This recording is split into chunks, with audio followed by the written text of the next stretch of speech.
Eh, kita lanjutkan. Assalamualaikum warahmatullahi wabarakatuh.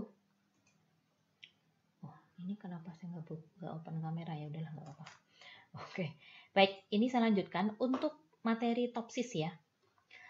Saya pikir kalau kalian sudah membaca slide saya, itu cukup mudah ya semuanya sampai elektri dan prometi.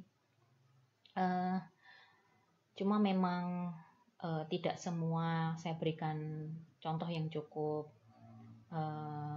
mudah ya. Jadi coba nanti kalau untuk hal yang lain bisa saya berikan contoh yang lain yang lebih mudah dipahami.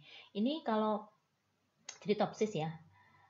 Tadi seperti yang saya sampaikan tadi, kalau Anda atau kalian sudah bisa membaca slide saya itu sebenarnya cukup mudah. Jadi ini hanya technical stuff gitu ya, cara komputasi. Dan saya juga berencana mungkin nanti untuk sampai elektrik dan prometi akan saya buat semuanya videonya. Baru kemudian kita yang separuhnya kan pengembangan ya, separuhnya itu pengembangan. Jadi ini dasar-dasarnya. Kemudian untuk pengembangan mungkin kita bisa berikan effort yang lebih banyak. Jadi mungkin ini untuk sampai berapa sekarang? Ya mungkin dalam pertengahan April lah itu nanti mungkin secara technical komputasi tekniknya itu bisa selesai semoga gitu ya. Dan setelah itu kita bisa push untuk yang pengembangannya gitu ya. Dan seperti yang saya sampaikan kemarin, ujiannya itu tidak ada. Ini sebenarnya sudah 6 kali ya, di 6 kali pertemuanan. Tapi ujiannya nanti di ujian akhir saja. Ingat ya, jadi waktu itu ada project, ada ujiannya tuh ujian akhir, kemudian project, kemudian assignment, dan mungkin nanti ada satu assignment yang agak lebih besar ya. Jadi kalau komputasi sederhana mungkin kalian tidak terlalu kerepotan lah, karena rumusnya sudah ada. Dan kemarin yang tugas Anda SAW, additive weighting dan AHP sudah saya koreksi, sudah saya cek, dan ya memang ada yang sedikit kurang pas ya, tapi it's okay, semuanya okay. Saya senang saja bahwa kalian cukup paham bagaimana membuat komputasinya. Tinggal nanti kalau di coding aja ya, kalau misalnya nanti di bagian pengembangan, Anda pasti harus code gitu ya. Tidak cukup hanya dengan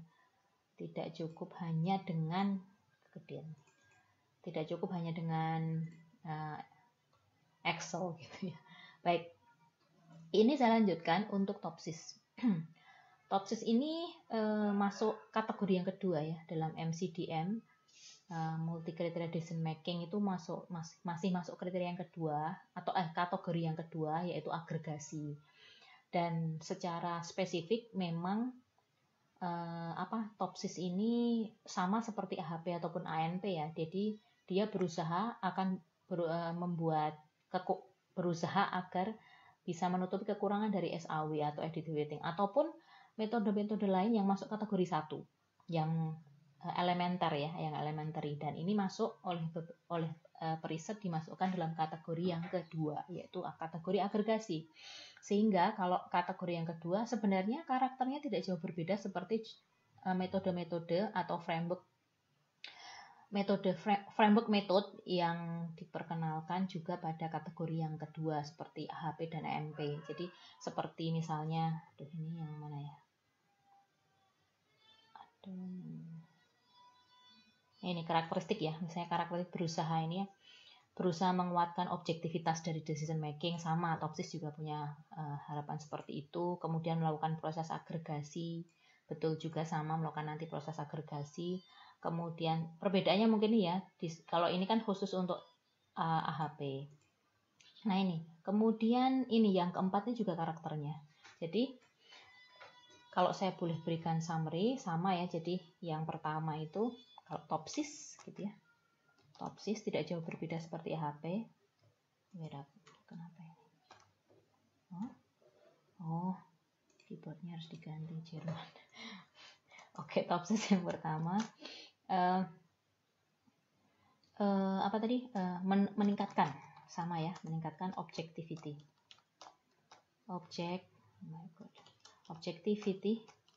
dari decision making. Kemudian yang kedua, komputasinya bersifat agregasi. agregasi. Cuma memang karakternya sedikit berbeda ya, tentu saja karena cara sudut pandang. Kemudian yang ketiga tadi, jadi handle intangible, mampu menghandle yang sifatnya intangible dan tangible juga sebenarnya. Handle intangible lebih baik dari yang elementer, dari framework metode elementer. Nah, oke. Seperti itu. Tapi tentu saja dia juga bisa included intangible ya. Sama seperti HP ataupun ANP. Ya. Gitu. Kalau tangible kan lebih sederhana karena dia terukur, kemudian bisa dipresentasikan dengan angka dengan mudah kan gitu ya. Tapi kalau yang intangible tidak terlalu semudah itu. Kira-kira semacam itu. Kemudian, nah ini cara yang karakter lain gitu ya, karakter lain dari Topsis. Sebentar, saya tunjukkan di sini. Nah ini ide utamanya itu memilih gitu ya best alternatif, tapi memperhatikan dari dua arah. Maksudnya dua arah apa? Yaitu yang paling dekat dengan positive ideal solution dan yang terjauh dari positive ideal solution. Nah ini perbedaannya. Kalau di AHP ataupun ANP kan tidak mengkhususkan ya, tidak. Jadi dia hanya melihat dari satu sisi jarak kan gitu ya. Dari sisi jarak, dan jaraknya itu sifatnya standar atau normal gitu ya. Nah, kalau dalam Topsis dia melihatnya itu dari dua sisi. Jadi anggap saja misalnya positive ideal solution. Misalnya di sini ada ada Astar gitu ya. Astar itu alternatif terbaik yang akan dipilih. Kemudian misalnya di sini kita punya alternatif lain gitu ya, ada alternatif A gitu biasa. Nah di sini tuh ada beberapa faktor, yang kemarin kategori itu atribut ya, ada mungkin atribut 1, atribut 2, atribut 3 dan sebagainya. Nah kemudian misalnya 3, oke lah, kalau multi kriteria 4 minimal. Ya, misalnya kemudian melihat apakah 1 ini lebih dekat dengan Astar atau tidak, atau 2 ini lebih jauh dari Astar. Bisa jadi kan gini, ada sebuah alternatif, dia punya beberapa kriteria, value dari kriteria ya, 1, 2, 3, 4, dia punya value-nya. Cuma kadang-kadang kan gini, kriteria ini untuk atribut 1, saya sebutnya gitu, atribut 1 untuk kriteria yang pertama itu ya dekat dengan alternatif terbaik gitu ya. Tapi untuk yang kriteria kedua itu justru paling jauh. Nah, seperti itu aja. Nah, seperti itu. Kalau dalam Topsis itu memperhatikan tadi consider yang memperhatikan. Jadi memang karakteristiknya ini memperhatikan jarak terdekat dengan alternatif terbaik dan terjauh dari alternatif terbaik gitu ya. Jadi memperhatikan jarak terdekat dan yang terjauh gitu ya.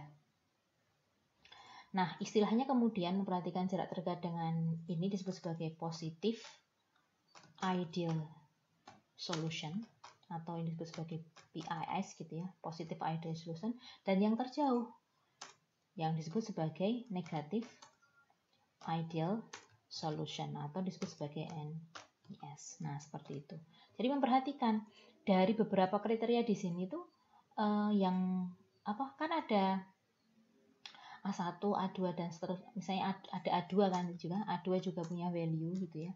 Nah, itu kan beda-beda ya. Nah, kalau dalam value-nya beda-beda, maksudnya value-nya beda-beda untuk setiap kriteria kan begitu. Nah, kalau dalam Topsis maka dia akan berusaha memperhatikan ini, tidak hanya dalam satu arah saja. Biasanya kan hanya positive ideal solution, tapi dia juga memperhatikan jarak, apakah jaraknya juga terjauh kan begitu untuk tiap-tiap kriteria. Nah, itu. Ini ya. Jadi idenya itu memilih best alternatif dengan memperhatikan ini, yang terdekat dengan positive ideal solution dan yang terjauh dengan negative ideal solution. Jadi kayak memperhatikan jarak approaches-nya itu mana yang paling kuat kan gitu. Walaupun demikian seperti ini ya, tetap saja yang menjadi pivot, ini catatannya ya, jadi pivot apa ya? Ya Anda tahu lah pivot. Pivot itu apa ya? Pivot, jangkar, anchor, yang intinya yang pivot atau yang menjadi sumbu lah gitu ya, sumbu komputasi tetap yang positif gitu ya. Jadi kalau hampir semuanya SAW, AHP, ANP semuanya kan melihatnya dari yang paling tinggi mana sih ini nih, yang paling tinggi mana, yang paling bagus mana, kan seperti itu ya. Nah, seperti dalam TOPSIS juga seperti itu, dan pivotnya atau yang menjadi sumbu komputasi tetap ada yang positif, tapi memperhatikan juga negatif ideal solution. Sederhananya seperti itu ide utama dari TOPSIS yang ditemukan oleh ini ya. Ini beliau berdua ini masih hidup, jadi ini termasuk metode yang lebih baru daripada AHP ataupun ANP. Ini lebih awal, lebih akhir gitu ya. Jadi dari Kansas State University dan dari Dickinson University ini di Amerika ya. Jadi dari dua orang ini yang menemukannya, inventornya. Papernya itu dikeluarkan, artikelnya mungkin tahun 80-an ya, 88 lah. Enggak ding, 90-an atau berapa. Seperti itu ya. Jadi masih termasuk baru, relatif baru, dan menjadi salah satu dasar teori ya sekarang, karena sangat memang bagus dan digunakan terus. Dan TOPSIS terkenal sangat robust. Sangat robust itu sangat mantap digunakan dalam berbagai problem gitu ya, diimplementasikan dalam berbagai problem. Kalau misalnya kalian membaca nanti artikel-artikel yang terbaru, masih sangat banyak gitu ya penelitian yang memanfaatkan TOPSIS. Seperti itu. Kelebihannya di situ ya. Dan komputasinya tidak serumit AHP atau ANP sebenarnya. Nah itu ya. Kemudian sifatnya juga melakukan agregasi nanti. Agregasi apa? Agregasi dari jarak positif ideal solution dan dari negatif ideal solution. Jadi itu yang disebut sebagai agregasinya seperti itu. Kalau dalam agregasi dalam ANP itu kan melihat alternatif, dilihat dari berbagai sudut pandang kriteria, kan begitu ya. Kemudian dibandingkan. Nah, bentuk agregasinya seperti itu. Jadi point of view dari agregasinya sedikit berbeda, tapi sama sifatnya ya, nanti menggabungkan nilai-nilai. Seperti itu. Kemudian cara mengukur jaraknya. Ini saya ambilkan dari buku yang sama ya ini. Kalau Anda ketemu bukunya isinya persis sama. Mana tadi? Nah, bagaimana menghitung jaraknya? Sama seperti dalam AHP ataupun ANP, yaitu menggunakan Euclidean distance. Nah, cuma kalau dalam positive ideal solution, maka dia mencari jarak terdekat dari Euclidean distance. Kalau untuk negatif ideal solution, maka kemudian dari jarak yang terjauh dari jarak terjauh Euclidean distance dari ideal solution, gitu ya, negatif ideal solution, ya kan? Jadi kalau Anda bayangkan kalau ada sebuah alternatif, kemudian dia itu jaraknya itu jarak positif ideal solution itu sangat dekat gitu ya, dan kemudian sangat dekat, kemudian yang negatif ideal solution itu sangat jauh, berarti kan pilihan alternatif yang paling baik gitu ya. Kan ada alternatif misalnya ada yang positif ideal solution-nya itu dekat, tapi negatif ideal solution-nya itu juga pendek. Itu tidak lebih baik daripada yang jadi alternatif terbaik, yang saya tulis terbaik itu paling dekat gitu ya, paling dekat dengan positif ideal solution, dan sifatnya dan ya. Dan itu artinya dua-duanya harus dipenuhi kan nilai kebenarannya, paling jauh dari negatif ideal solution. Nah, karena kan bisa jadi nanti ada alternatif seperti saya sampaikan tadi, dia dekat dengan positif ideal solution, tapi dia juga dekat dengan negatif ideal solution. Ini kan tidak lebih baik. Misalnya ini pilihan A gitu ya. Saya buat ini sebagai pilihan A, ini pilihan B. Pilihan A lebih baik daripada pilihan B, kan begitu. Atau apalagi misalnya gini, pilihan C misalnya dia jauh dari positif ideal solution, tapi juga jauh dari negatif ideal solution. Ini juga tidak lebih baik daripada yang A, gitu ya.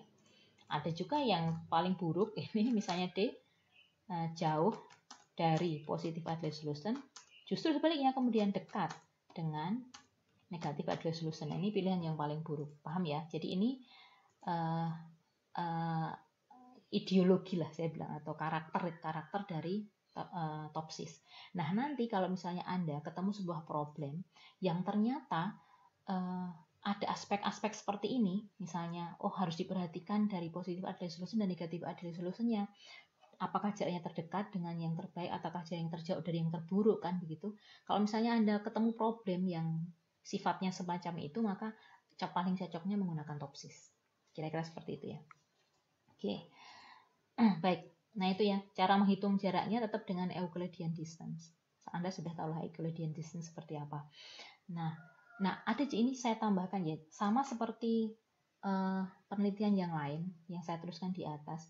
Banyak sekali sekarang kalau Anda tertarik nanti pengembangan atau mau penelitian yang berkaitan dengan design support system yang menggunakan topsis, Anda tidak harus selalu menggunakannya, tapi Anda bisa, ini penelitian ya, yang paling sering itu mengganti atau memperbaiki Euclidean distance.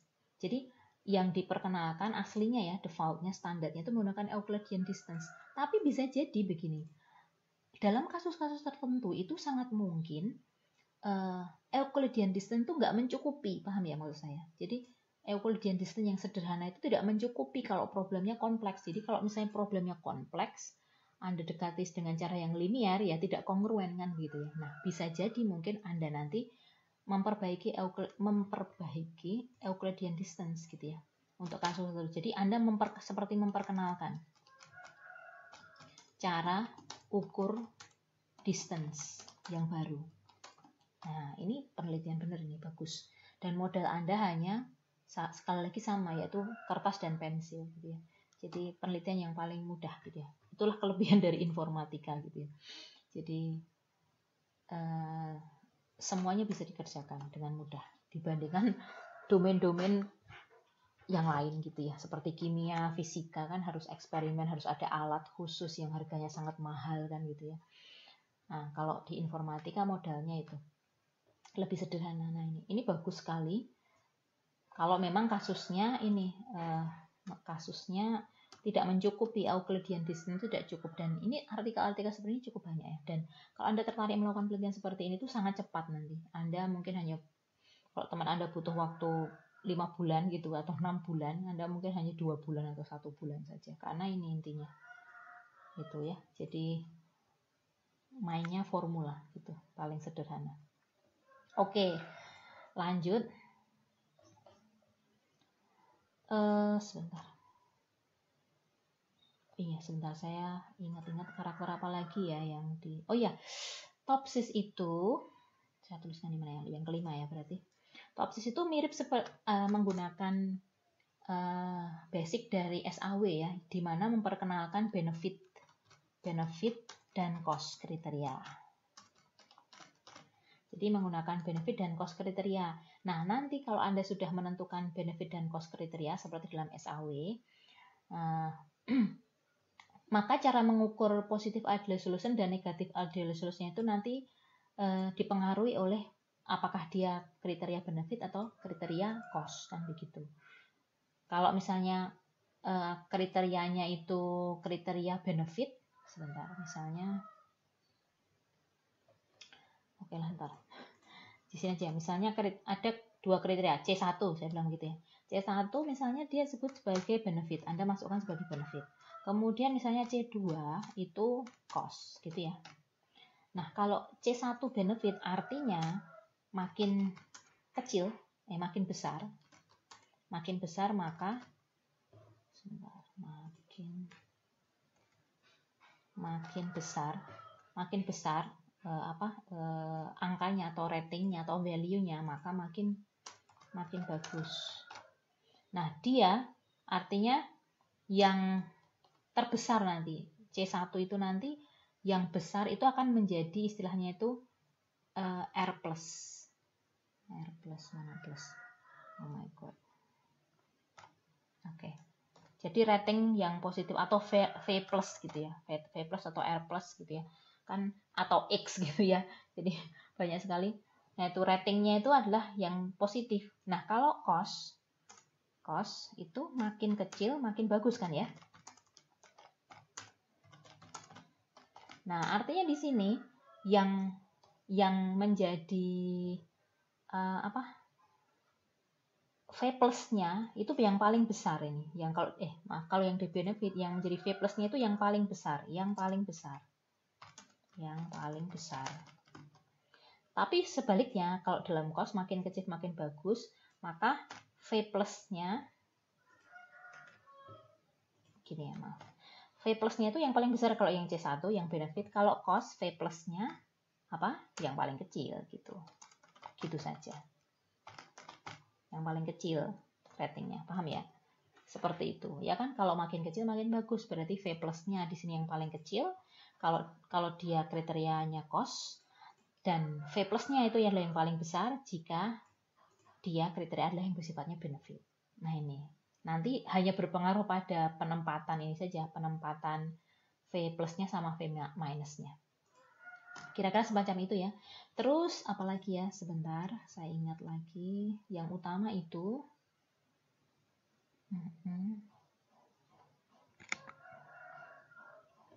oh ya, sudah cukup menurut saya. Oke. Nah, bagaimana cara komputasinya? Komputasinya tuh stepnya sederhana ya. Intinya, Anda harus memperhatikan jarak positif ideal solution dan negatif ideal solution. Ini misalnya Anda punya alternatif seperti ini, kemudian Anda punya kriteria, dan kemudian Anda tahu mana yang jadi kriteria benefit, mana yang jadi cost gitu ya. Kemudian performance atau rating, di sini saya pakainya X gitu ya. OK di sini mah. Nah, itu ya, value-nya berapa, kemudian ada juga weight. Set of weight ya. Nah, weight ini memang saya tidak singgung secara khusus di SAW, AHP ataupun ANP ya. Nanti saya akan berikan belakangan karena weight ini tambahan saja ya. Jadi kalau misalnya tidak ada weight pun berarti ya angkanya ya sudah seperti itu saja kan begitu. Weight. Nah, ini weight ini salah satu juga poin dalam penelitian ya. Jadi bagaimana menentukan bobot gitu ya.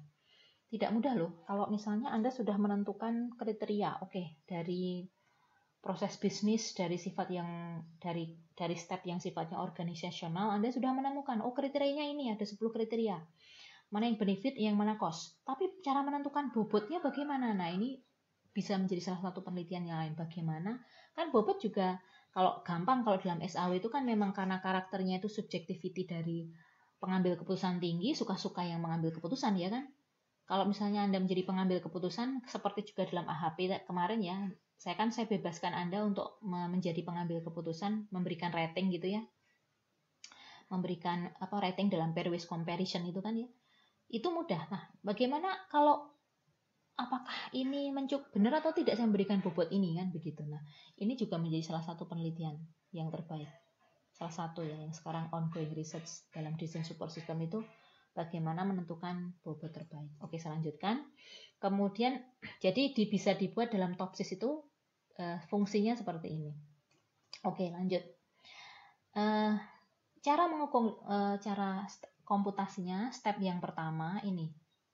Anda harus sama seperti stepnya ya. Step sama yang pertama buat matriks keputusan. Sama seperti kemarin ya, matriks keputusan.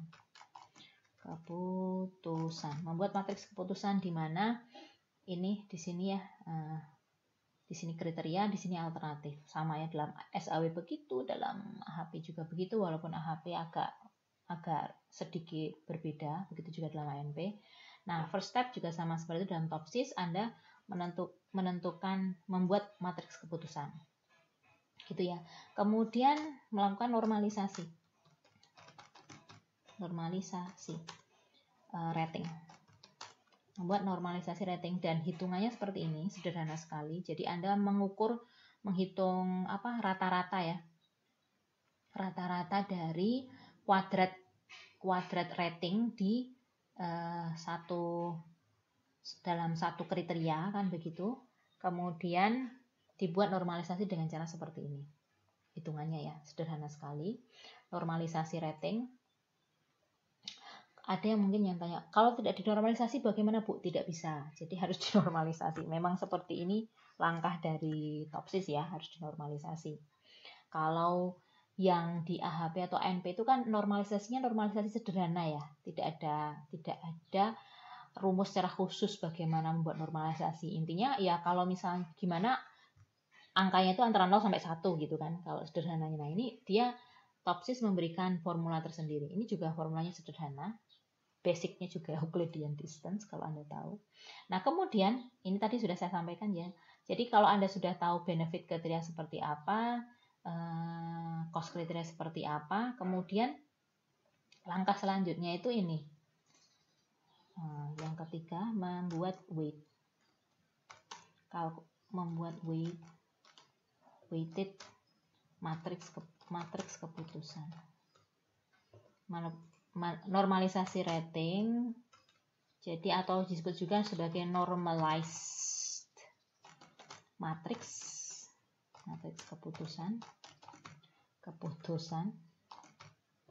Kemudian yang Anda lakukan yang kedua adalah membuat weight matriks keputusan. Nah, kalau di sini kalau weight-nya sudah ditentukan ya. Cuma ya tadi kalau penelitian yang ada itu seringkali proses, jadi begini, ini saya note saja ya, note di sini. Kalau Anda perhatikan yang dikerjakan kakak tingkat Anda, yang mereka lakukan itu sederhana. Jadi untuk menentukan kriteria, tidak mudah kan menentukan kriteria. Jadi kriteria. Jadi SPK yang kriteria. Sistem pendukung keputusan yang dikerjakan oleh kakak tingkat Anda itu ada 3 layer utama, yaitu menentukan kriteria. Menentukan kriteria pun mereka mengaplikasikan SPK. Ya kan? Oh, ini dipilih yang mana? Alternatif. Ada begitu banyak, ada ratusan atau kebanyakan. Ada puluhan. Ada sekitar 60-an kemungkinan kriteria. Yang mau dipakai yang mana? Apakah dipakai semua? Nah, untuk menentukan kriteria itu pun mereka melakukan mengerjakan sistem pendukung keputusan. Kemudian kakak tingkat Anda juga menentukan bobot. Weight gitu ya, yang saya sebutkan tadi. Ini pun juga menggunakan SPK. Nah, itu menentukan bobot. Nah, seperti saya sampaikan tadi, untuk menentukan bobot juga tidak mudah loh. Apa iya misalnya sudah dipilih dari 60 kriteria didapatkan 20 kriteria saja. Banyakan ya, 5. Mungkin 10 lah, 10 kriteria yang terbaik. Terus bagaimana membobotkannya kan gitu ya. Nah, membobotkannya itu kakak tingkat juga melakukan sistem pendukung keputusan. Oh ya, kriteria ini saya berikan bobot berapa ya? Alternatifnya itu berarti kan 0,1, 0, berapa? Semua alternatif kemungkinan dimasukkan. Nah, itu bagaimana? Itu pun menentukan weight, itu pun menggunakan sistem pendukung keputusan. Nah, itu ya, layernya. Menentukan kriteria begitu, menentukan ini. Kemudian yang terakhir yaitu menentukan alternatif. Ranking alternatif. Kalau ini jelas ya. Itu jelas menggunakan. Jadi 3 layer. Kebanyakan seperti ini. Oke ya. Ini tadi tentang weight ya, weight matriks keputusan. Jadi weight itu bagian yang sangat penting dalam pengambilan keputusan juga. Oke. Nah, kemudian Anda cara mengukurnya weight kriteria itu dengan memperhatikan ini. Jarak. Jadi Anda melihatnya jarak. Kalau misalnya dia benefit kriteria, maka rumusnya seperti ini. Ini ya. Untuk benefit kriteria kebalik ini. Sebentar. Oh iya. Ini kalau benefit ini plus ya. Kenapa minus semua ini salah ini? Duh. Maaf ini. Kebalik. Ini harusnya X plus ya. Karena benefit yang di sini X minus. Oke. Ini X plus. Iya. X plus ini, maaf. X plus. Dan sebaliknya kalau kemudian cost kriteria, kemudian X minus ini ya, ini yang tertinggi, maka yang dia kemudian yang menjadi pengurang, semacam ini. Oke, nanti saya akan tunjukkan contohnya di bawah. Jadi intinya kalau cost kriteria, seperti saya sampaikan tadi ya, jadi cost kriteria makin kecil makin bagus gitu ya. Jadi kemudian V plusnya dalam cost kriteria itu, ini ya, yang ini V plusnya itu adalah ini. Jadi XJ minus di atas itu menunjukkan bahwa dia itu nilai paling minimum gitu ya. Nilai paling minimum, kalau di sini bahasa saya yang terbaik gitu ya. yang terbaik. Nilai paling minimum itu paling kecil gitu ya. Paling kecil itu yang paling baik. Dan dia yang menjadi pengurang nanti. Kok menjadi pengurang? Dia yang akan dikurangi dengan cara seperti ini. Gitu ya. Oke ya. Semacam itu. Oke, kemudian normalisasi sederhana Anda kalikan dengan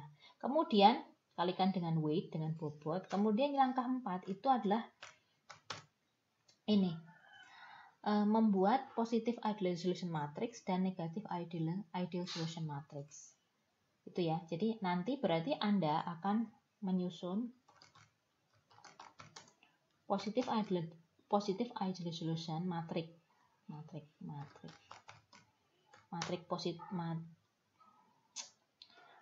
positive ideal solution dan matrix negative ideal solution. Itu ya. Jadi dari satu matriks kemudian dipisah jadi dua. Ada matriks positive ideal solution dan negative ideal solution. Cara menyusunnya bagaimana? Kontennya. Nah, seperti ini tadi. Jadi positive ideal solution itu yang disebut sebagai A+ ya di sini A+. Kemudian negative ideal solution atau I- itu adalah tadi susunan yang ini tadi cara mengukurnya. Nih susunan itu tadi ya. Yang ini sudah dikalikan ya, sudah weight. Nah, itu. Jadi V yang ini V+ dari yang tertinggi ya, semua yang tertinggi, kemudian negatif ideal solution itu semuanya yang terendah gitu ya, terendah. Jadi ini yang paling dekat dengan positive ideal solution, yang ini yang paling jauh dengan negative ideal solution. Kira-kira semacam itu.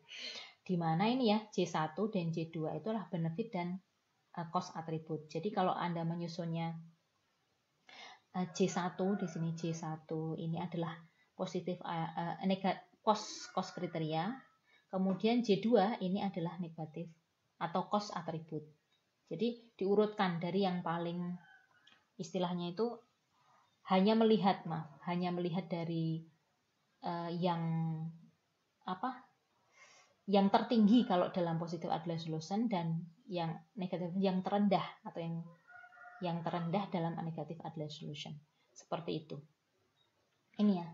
Jadi Anda melihatnya intinya nanti kalau dari matriks setelah weight matrix kemudian menjadi positif, ada dua matriks, positive ideal solution dan negative ideal solution.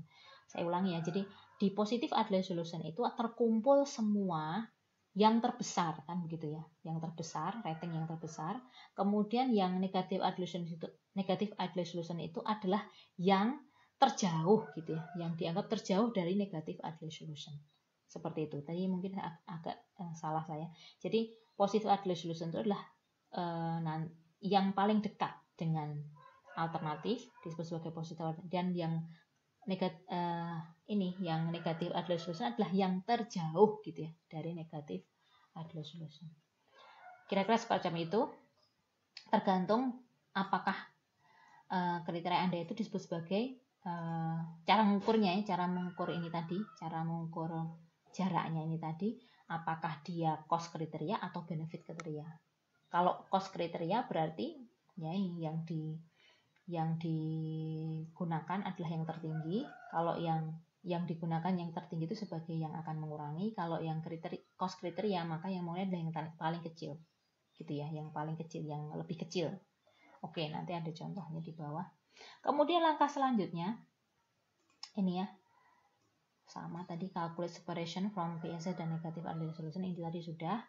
Kemudian yang kelima itu mengagregasi. Jadi menyusun ini. Istilahnya itu positif adalah C star, memilih alternatif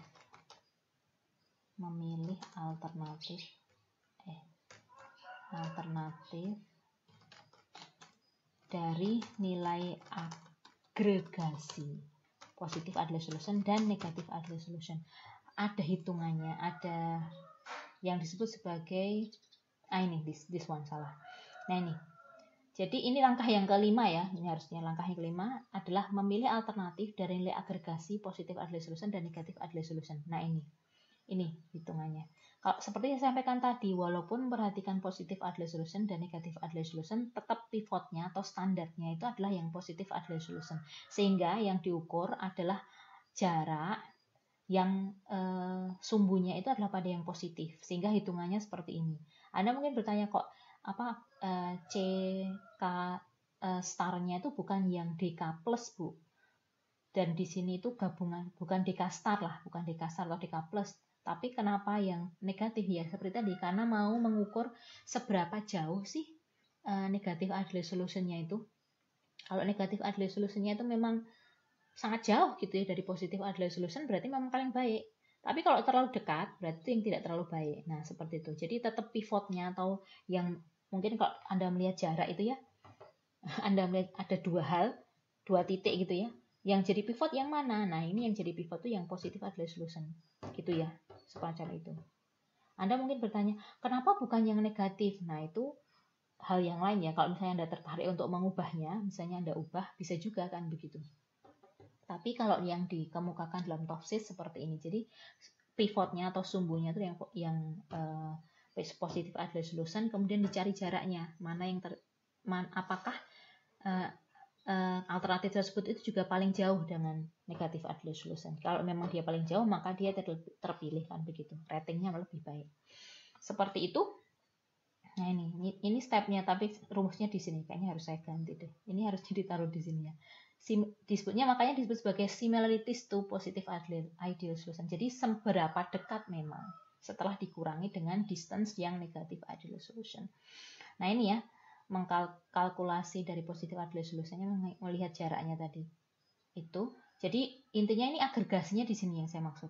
Kalau di sini kan hanya menghitung per rating ya, per value yang ada di sini, maaf. Yang di sini ya.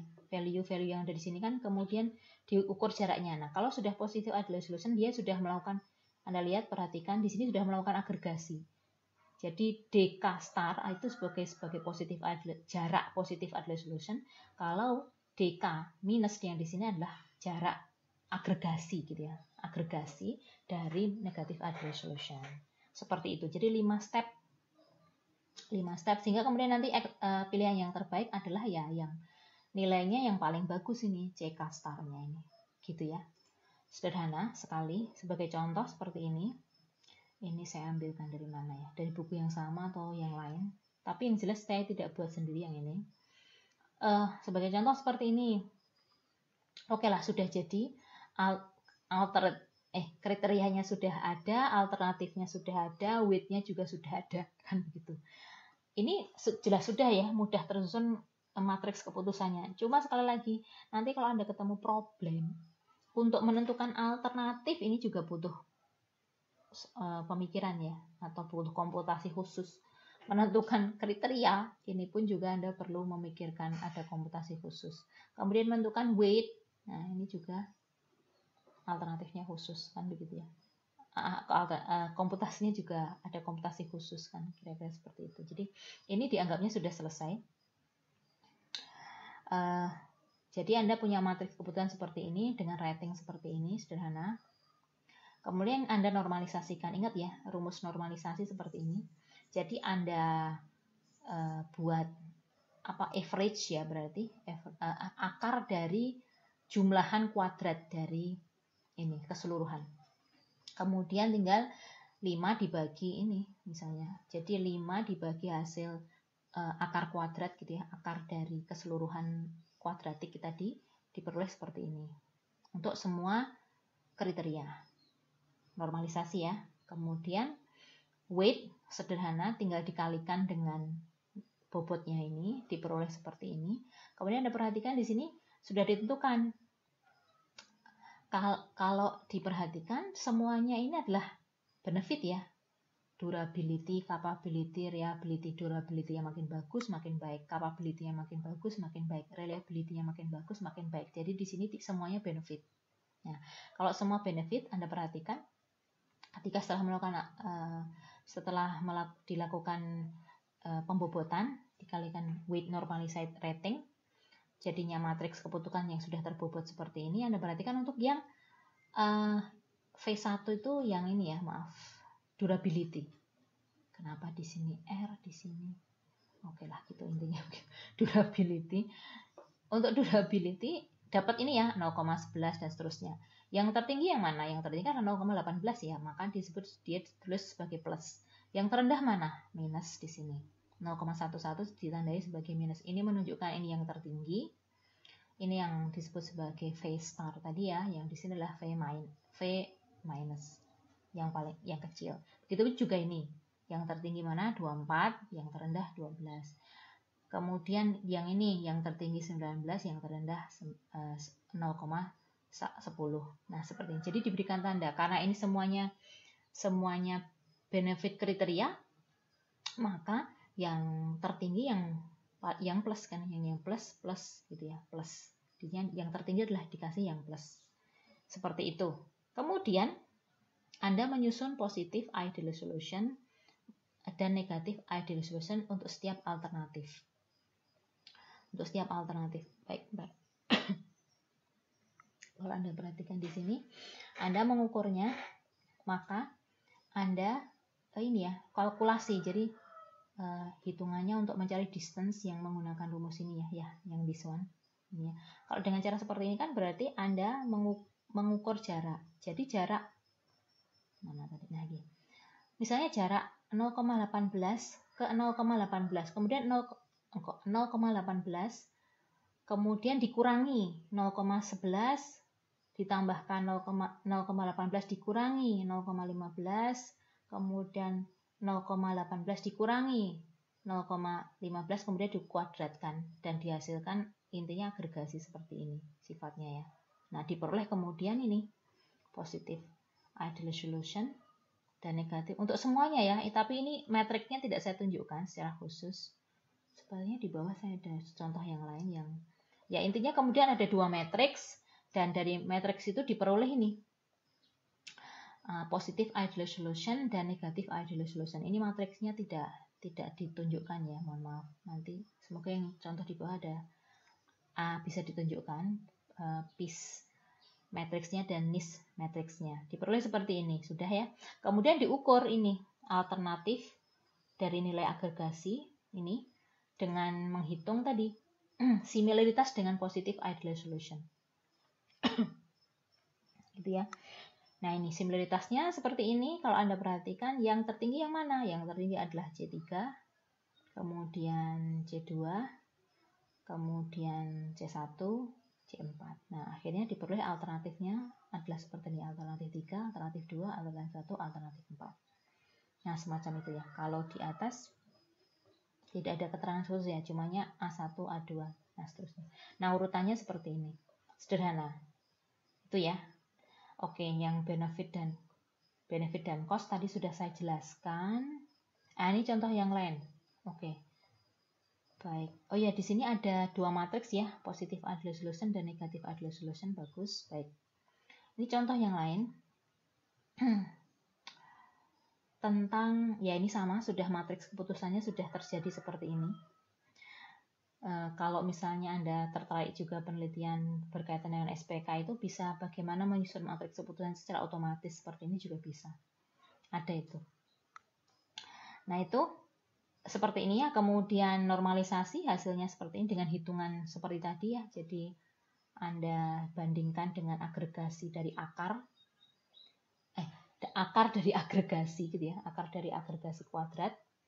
Hasilnya seperti ini normalisasi. Kemudian weight dikalikan dengan bobotnya, kemudian ditentukan manakah yang positif, manakah yang menjadi V plus dan V minus. Nah, di sini ada contoh.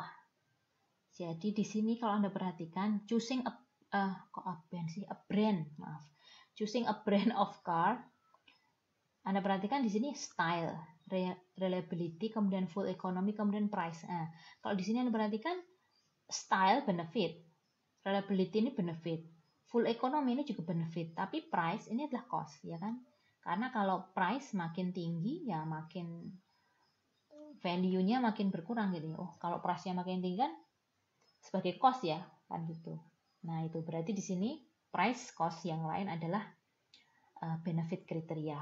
Nah, dari sini nanti Anda tahu setelah weight matrix weight normalization matrix, Anda perhatikan, ini yang pertama benefit, cost. Sehingga kalau benefit yang paling tinggi, ini ya, yang Ford, yang kuning ya, kuning itu berarti sebagai V plusnya, yang 0,40 ini sebagai V minusnya. Karena yang tertinggi ini, yang terendah ini. Begitu juga yang di sini, yang sebagai benefit kriteria, maka yang tertinggi ini kuning ya, ini, kemudian terendah ini. Yang terendah yang paling kecil gitu ya. Begitu juga ini. Ini kalau ini karena ini sama semua ya. Seperti ini. Nah, khusus untuk price Anda perhatikan justru yang menjadi V plus itu adalah yang ini. Yang terendah, yang paling kecil karena dia cost. Dan yang yang terendah yang ini V minusnya justru yang paling besar. Nah, ini. Membedakannya begitu. Kenapa pentingnya ada benefit dan cost kriteria dalam Topsis. Oke ya, paham ya? Nah, kemudian karena nanti akan berpengaruh pada menghitung jaraknya kan gitu ya, dalam hitungan jaraknya. Nah, setelah ini Anda punya weight normalization matrix, Anda pecah menjadi dua, yaitu ada positive ideal solution matrix dan negative ideal solution matrix. Yang kuning ini adalah positive ideal solution dan ini adalah yang negative ideal solution. Dengan cara menghitungnya seperti tadi ya, hitungannya. This one. Yang saya tunjukkan. Ini ya, cara mengukurnya ya positif, this one. Jadi Anda kalkulasi dengan cara seperti itu. Intinya juga Euclidean distance diperoleh, kemudian khusus untuk positive ideal solution, jadi ini yang tertinggi hasilnya seperti ini matriksnya, kemudian negative ideal solutionnya seperti ini. Oke ya, kemudian Anda dapatkan jaraknya, obtaining relative closeness to ideal solution. Setelah dapat CK tadi ya, Anda hitung dengan